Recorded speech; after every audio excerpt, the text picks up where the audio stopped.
wünsch dir alles Gute zu deinem Geburtstag heut.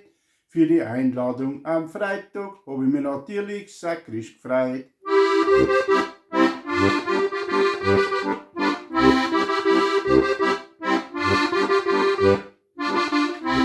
Ja, da sieht man's ja wieder, weil schnell ein Jahr vergeht. Ich hoff, du hast noch viele, sonst wär es ja blöd.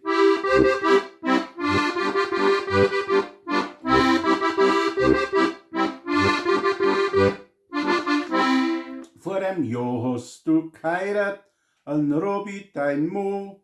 Er erfüllt dir alle Wünsche, so gut er noch kann.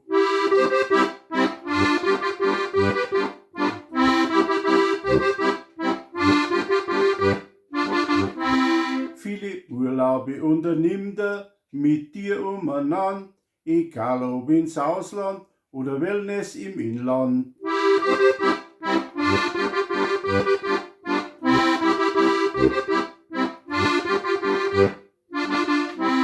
Du hättest ja kein besser nicht kriegen können, das weißt du fei schon, denn der Robby ist schon dein zweiter Mann.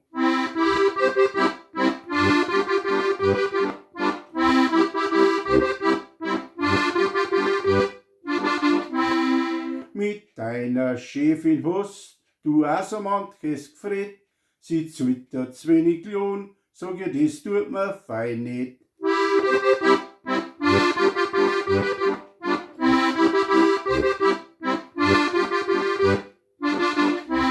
Ja, und deine Schillegurteln, das sind ein wahrer Traum, denn wenn ich einen Zucker zu niedrig hab, muss ich mir gleich ein paar reinhauen.